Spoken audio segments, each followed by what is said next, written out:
জয় শিবধাম গুরুদেব। জয় শিবধাম। বলছি একটি কোশ্চেন রয়েছে। হ্যাঁ বলো। অনেকের প্রশ্ন হচ্ছে কবচ থাকা সত্ত্বেও কেন প্রেতের হাজিরা হয়? কবচ, গৃহবন্ধন, লক্ষ্মীবন্ধন, জমি বন্ধন, যত প্রকারের বন্ধন রয়েছে, এই বন্ধনগুলো শিবধামের তরফ থেকে কেন ভক্তদেরকে দেওয়া হয়, তার কারণ আপনাদের সবার আগে বুঝতে হবে।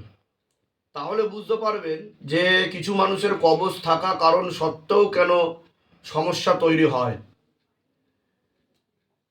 আপনাদের যেমন বাড়ি আছে, ঘর আছে, গ্যারেজ আছে, নির্দিষ্ট কোনো জায়গা, দোকান আছে, কারখানা আছে, সেখানে কিন্তু আপনারা যেই আসবাবপত্র, জিনিস, গুরুত্বপূর্ণ জিনিস যেগুলো রাখা রয়েছে সেগুলোকে সংরক্ষণ করার জন্য কিন্তু আপনারা তালাচাবি মারেন। তালাচাবি কেন মারা হয়? যাতে আপনাদের বাড়িতে কেউ প্রবেশ করতে না পারে আর সেগুলো ধন দৌলত যাতে চুরি না হয়ে যায়। হ্যাঁ।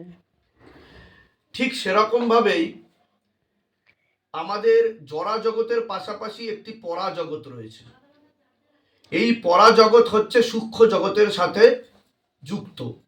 আচ্ছা। এই সূক্ষ্ম জগৎ আর স্থূল জগতের কিন্তু একটা বিরাট বড় পার্থক্য রয়েছে।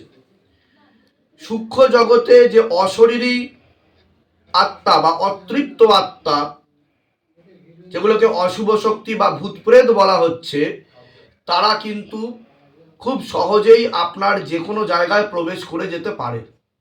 যেহেতু এখনকার দিনে অনেক বাড়িতেই ঠাকুর দেওয়া, প্রার্থনা করা, ধ্যান করা এসব অনেক কমে গেছে, সে কারণের জন্য যে কোনো জায়গায় বেসমেন্ট থেকে শুরু করে, গ্যারেজ থেকে শুরু করে, কারখানা, দোকানপাট, বাড়িঘর সব জায়গায় কিন্তু প্রবেশ করে যেতে পারছে সহজেই। প্রবেশ কিভাবে করতে পারে? জেনারেলি অনেক বাড়িতে দেখতে পাওয়া যায় যে পিতৃদোষ আছে। শিবধামের তরফ থেকে বলা হয় যে 100টা কেসের মধ্যে যদি কেস স্টাডি করা হয়, তার মধ্যে 99টাই কিন্তু দেখতে পাওয়া যায় ভূত পিতৃদোষের প্রভাব প্রয়োগ। এই পিতৃদোষ মানে হচ্ছে আমাদের যে পূর্বজ আছে, যে পূর্বপুরুষ আছে, তারা মৃত্যুর পর যখন ঠিকঠাক মতো তাদের মুক্তি ঘটে না, তখন তারা কিন্তু পিতৃলোকে সম্পূর্ণ গমন করতে পারে না, যার ফলে তারা প্রেত লোকে থেকে যায়।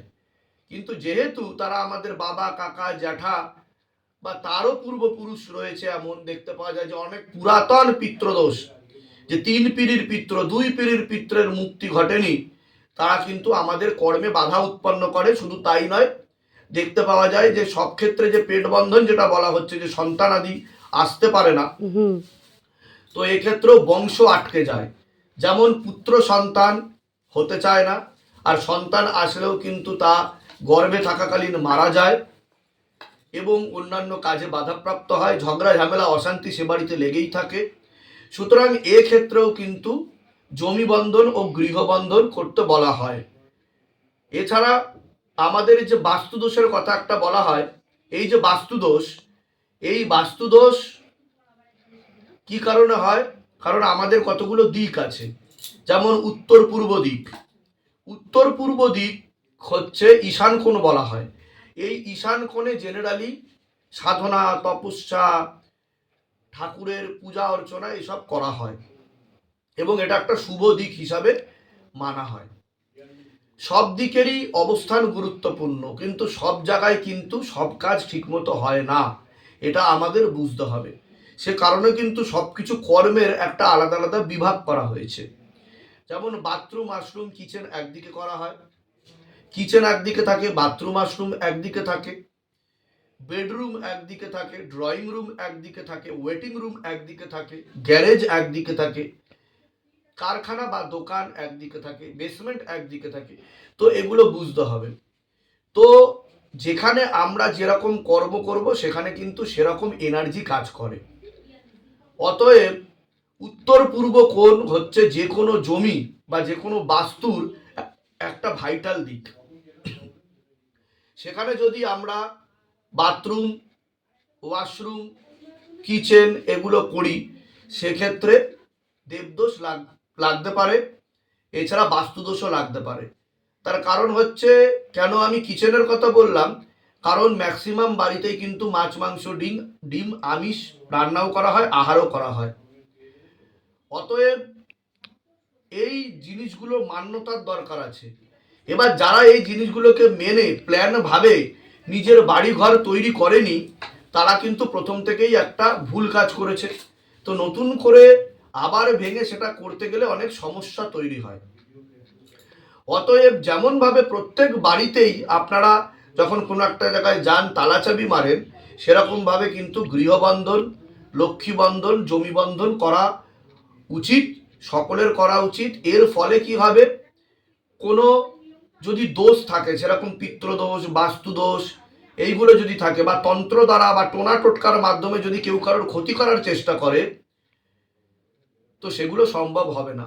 জেনারেলি দেখতে পাওয়া যায় কি, যে কোনো জায়গা থেকে দৃষ্টি লেগে যাওয়া, অশুভ শক্তির ঝপটটা লেগে যাওয়া বা প্রয়োগ। এবার আপনি যদি ভূত প্রেতে বিশ্বাসও না করেন, আপনাকে এটা মানতেই হবে যে একটা পজিটিভ এনার্জি আছে, একটা নেগেটিভ এনার্জি আছে। তো আপনাকে নেগেটিভ এনার্জি যেটা বলা হচ্ছে, সেই নেগেটিভ এনার্জি যে কোনো সময় আপনাকে প্রভাবিত করতে পারে, যদি সেটা আপনার থেকে বেশি শক্তিশালী হয়। সেক্ষেত্রে আমাদের শারীরিক ও মানসিক বিভিন্ন রকম সমস্যা তৈরি হয়। মেয়েদের বেশি এই ক্ষেত্রে সমস্যা দেখতে পাওয়া যায়, পুরুষদের যে হয় না তা নয়, কিন্তু মেয়েদের দেখতে পাওয়া যায়, কারণ মেয়েদের বডি সিস্টেম সম্পূর্ণ কিন্তু আলাদা ছেলেদের থেকে। তো সেক্ষেত্রে যে প্রশ্নটা করা হয়েছে যে কবজের গুরুত্বটা কতটা, বা কবজ থাকলেও কেন অশুভ শক্তি ঝপটটা মারতে পারে, বা অশুভ শক্তি সরাসরি চাপার চেষ্টা করতে পারে। এবার কথা হচ্ছে, শুধু কবজ ধারণ করলাম, আমার কে যে বিধিগুলো বলা হচ্ছে সেই বিধি নিয়মগুলো আমি সঠিকভাবে পালন করলাম না, বা আমি এমন কিছু কর্ম করে বসলাম যেই কর্মগুলো ধর্মশাস্ত্র বিরুদ্ধ আচরণ হয়ে যাচ্ছে, সেক্ষেত্রে কিন্তু কবজও সেই সময় কাজ করতে পারে না। আচ্ছা। মোহ মায়াতে আমরা আবদ্ধ হয়ে এমন অনেক কর্ম করে ফেলি যে কর্মগুলো ধর্মবিরুদ্ধ আচরণ হিসাবে ধরা হয় বা ধরা যেতে পারে। কবজের ক্ষেত্রে আমাদের শিবধামের কবজ অত্যন্ত শক্তিশালী কবজ, সেটা যে কোনো কবজের থেকেই শক্তিশালী। কেন আমি বলে রাখি যে এটা অষ্টধাতুর কবজ, এখানে 8টা ধাতুর প্রয়োগ দেওয়া হয়, ব্যবহার করা হয়। ধাতুকে বিজ্ঞানসম্মতভাবে বুঝবেন, এটাকে পুরো মোড়কটার উপর মোড়ক থাকে এবং ভিতরে আরো 7টা ধাতু থাকে, তার মধ্যেও সোনা রূপা দেওয়া হয়। সোনা ও রূপা কিন্তু অত্যন্ত তড়িৎ সুপরিবাহী বেশি। সেক্ষেত্রে কবজের ক্ষেত্রে যখন এটা ব্যবহার করা হয়, সেটা কিন্তু আরো মজবুত একটা শক্তিশালী কবজ হিসেবে তৈরি হয়। এবং যে কোনো ধাতু যখন আমাদের শরীরের সংস্পর্শে থাকে এবং তাতে কোনো মহাশক্তির চালনা করা হয়, তখন সেটা আরো শক্তিশালী হয়ে ওঠে। কিন্তু দেখতে পাওয়া যাচ্ছে কি, আমরা বিভিন্ন নোংরা ময়লা জায়গায় কাজ করছি, বা আমরা প্রত্যেক, যেটা বলা হচ্ছে 3 মাস অন্তর অন্তর শোধন করার জন্য, সেই শোধনটা আমরা করছি না। এবং যে ভক্তিভাব করার কথা বলা হচ্ছে, যে নাম জপ করতে বলা হচ্ছে ঘুমোতে যাওয়ার আগে এবং ঘুম থেকে উঠে, তো সেটাও কিন্তু করতে হবে। এটা বোঝার ব্যাপার আছে যে নাম জপ কিন্তু খুবই গুরুত্বপূর্ণ আমাদের জীবনে। একমাত্র নাম জপই কিন্তু আমাদেরকে ঈশ্বরের সাথে যুক্ত করতে পারে। কোনো গৃহবন্ধন, কোনো লক্ষ্মী বন্ধন, কোনো কবচ কোনোদিনও পার্মানেন্ট সলিউশন হতে পারে না। যেটা সত্য শিবধাম থেকে সেটাই বলা হয়। যখন আপনারা এতটাই খারাপ অবস্থার মধ্যে থাকেন, তার জন্য আপনাদেরকে একটা সাপোর্টিভ রোল হিসাবে প্লে করে কবচ। কারণ আপনারা ঠিকমতো নাম জপ করেন না, বিধি নিয়ম ঠিকমতো পালন করেন না। নাম জপ মানুষের নারীকে অ্যাক্টিভেশন করে দেয়, সক্রিয় করে দেয়। আমাদের মধ্যে একটা অন্য এনার্জি কাজ করতে শুরু করে, অরা চেঞ্জ হতে শুরু করে, আমাদের মধ্যে পজিটিভিটি বাড়তে শুরু করে, আমরা শারীরিক ও মানসিকভাবে সুস্থ থাকতে শুরু করি, আমাদের মনে নেগেটিভ চিন্তা আসে না। কিন্তু কবচটা কি? কবচটা হচ্ছে, ধরুন রেনকোট বা ছাতা, যখন খুব অঝরে বৃষ্টি হয়, তখন আপনি রেনকোট বা ছাতা যদি আপনি ধারণ করেন বা আপনি মাথায় লাগান, তাহলে সেক্ষেত্রে আপনি সম্পূর্ণ ভিজে যান না, কিন্তু একটু হলেও তো ভিজে যান। আবার সেটাকে সরিয়ে দিলে কি হবে, সম্পূর্ণ ভিজে যাবে। যে আমরা যদি নাম জপ করি, ওম নমঃ শিবায় শক্তি রূপে গুরু পীরানন্দম নমঃ ওম, শিবধাম প্রার্থনা করি 6টা থেকে 7টা, নাম জপ হচ্ছে মনে মনে হবে, জীব নড়বে না, মানে বাচিক হবে না, মানসিক জপ হবে, তাহলে সেটা একটা সুচিন্তন উৎপন্ন করবে আমাদের শরীরে। তো এই নাম জপ হচ্ছে পার্মানেন্ট সলিউশন। কবজের পাশাপাশি যদি নাম জপ করা হয় তো কবজ আরো বেশি অ্যাক্টিভেশন থাকে, অ্যাক্টিভেট হয়ে যায় এবং আরো বেশি কৃপা হতে শুরু করে। কবজকে শোধন করতে হবে, নাম জপ বাড়াতে হবে, সুচিন্তন করতে হবে, সুকর্ম করতে হবে। তো সেক্ষেত্রে কবজ সম্পূর্ণরূপে আপনার সাথে থাকবে, পাশে থাকবে। আশা করছি আপনারা সকল ভক্তগণরা প্রশ্নের উত্তর পেয়ে গেছেন। তো এটাকে বিজ্ঞানসম্মতভাবে গভীরভাবে বোঝার চেষ্টা করবেন যে আমি 1000টা কবচ ধারণ করে নিলাম, এইদিকে আমি কোনো কর্ম করছি না, সুকর্ম করছি না, আমি খালি কুকর্ম অকর্ম আর বিকর্ম করে যাচ্ছি, তাহলে আমার জীবনে সব ভালো জিনিস ঘটবে তা কোনোদিনও হতে পারে না। সুকর্ম করার আগে সুচিন্তনও করতে হবে, সেটাও সব থেকে বেশি গুরুত্বপূর্ণ, কারণ সুকর্মের প্রথম ধাপ হচ্ছে সুচিন্তন। আমি যদি সুচিন্তনই না করি, আমি যদি ভালো চিন্তা ভাবনা না করি, তাহলে কি হবে, আমি সুকর্ম করতে পারবো না। সুচিন্তা কোথা থেকে আসবে?